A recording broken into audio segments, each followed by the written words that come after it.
Live, deep in the heart of West Texas, it's the James Hendricks Show. The superb and broadcasting network, the Hendricks Center for Excellence in Conservative Federalism. Okay, guys, here we go. Don't you love technology?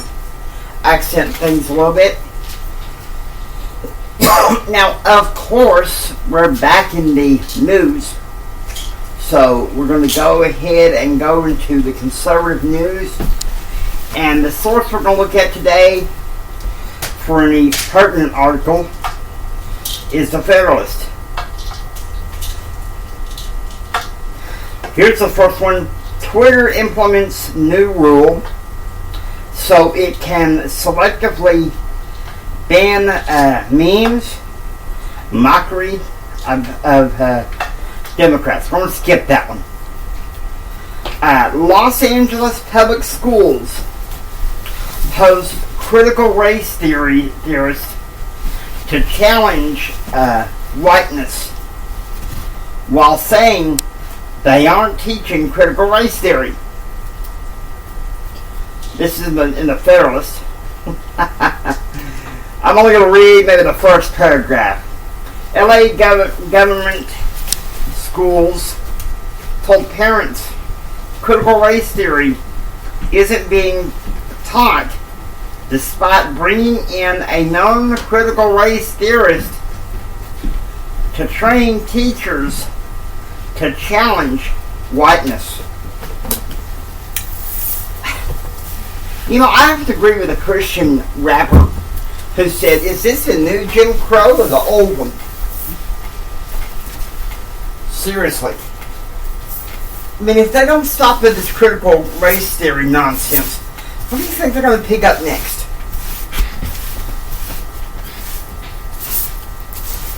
Blind people aren't confident? Think about it. These reactive stereotypes are bringing this country down. Here's one. Our failed pandemic response represents the triumph of symbol over reality. We'll look at this and see if it's worth reporting. Probably is. As the Omicron variant of the coronavirus surges, our leaders won't be guided by science and real-world experience, but by symbols. The Omicron variant of the coronavirus is here, and if with it will likely come a revival of the failed slogan-based policies that were widely embraced early in the pandemic. Lockdown, social distancing, mask mandates, and of course, vaccines. Guys, when are we going to know the difference between truth and propaganda here? I am not going to turn my show into an all COVID all the time. All gloom and doom all the time. Okay? So, to prove a point, we're going to go over to the White House, the Sleepy Joe land here, and see what he's doing. Now, from behind the scenes at the White House, President Biden is talking to his cabinet. Fellow members of the cabinet, the Omicron variant is upon us. I need you to lock down certain sectors of our economy, except for health care, and make them take the You know, the thing, the vaccine, yeah. Yes, Mr. President, a lot of people are protesting the vaccine right now. Who?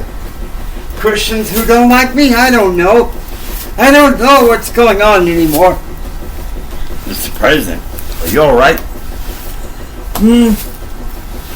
I think I feel a fart coming on. Kamala, you'll need to take over this meeting so I can go take a nap. And now, further, stay tuned next time for Behind the Scenes. I told you guys we would have fun, didn't I? We have to. There's too much gloom and doom, and I guess even if it's in podcast world, am filling in Rush Limbaugh's shoes the best way I know how. Here's a story that I'm fascinated with. Exclusive. Pro-Life Coalition prepares for SCOTUS to overturn Roe. Now, this is something I'm passionate about. Family Policy Alliance is launching a website to prepare for state-based legislative battles if the Supreme Court overturns the troubled Roe decision. You know, I read Roe v. Wade. I read that decision. And the logic of it, pure hubris. Okay? Without maybe an exception of Griswold v. Connecticut, which I did not find anywhere in the logic. Zero precedent, more like political hubris. Oh, it's because of poverty and racism that we need to have abortion. Give me a break. Give me a break. That's why I'm with this Family Alliance and any other group that wants to put an end to abortion. It says this in the Federalist. It says the U.S. Supreme Court prepares to hear oral arguments in Dobbs versus Jackson Women's Health Organization on Wednesday. Family Policy Alliance is launching a new website to help state-level activists protect life and aid families in a post-Roe America. Let me tell you something. If the Supreme Court is wise enough to overturn Roe v. Wade, and I hope they are, it will be a day of rejoicing. It will be a day of rejoicing because one thing I will not compromise about is the life issue. I will not compromise on the life issue. When it comes to election time, if I find out that a candidate on either party is pro-choice, they don't get my vote. That's why I say what I say. People think I'm joking around. I am not a full-fledged Democrat. I am not a full-fledged Republican. I am a conservative Federalist. And right now, in this area of Texas, the Republicans come closest to conservative Federalists. That doesn't mean the Democrats can't have a chance. They can't if they stop playing from the socialist playbook. See, that's the thing. Jesus Christ, he said this. He said, the thief cometh not, but for to steal, and to kill, and destroy. I am come that they might have life, and that they may have it more abundantly. Coercion to take the vaccine, coercive lockdowns, what do you think that's going to do to the American public? More unrest. More unrest.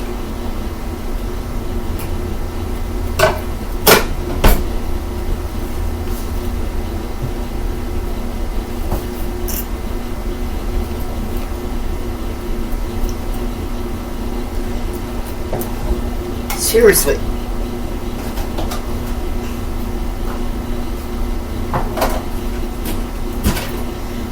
Some of these news stories are not worth for me to talk about.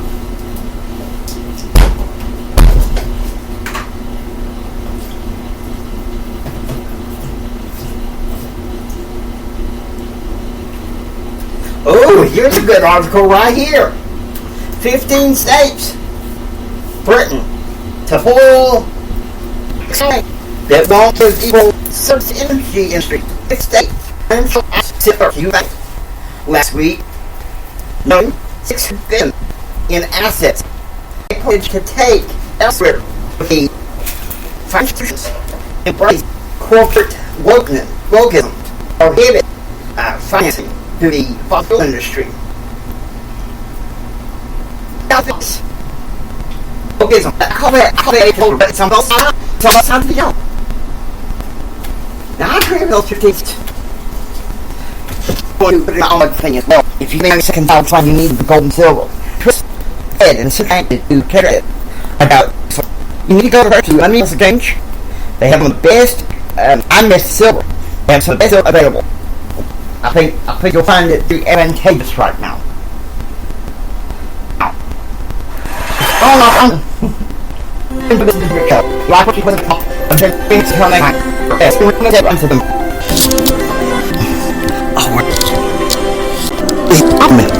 Let's see.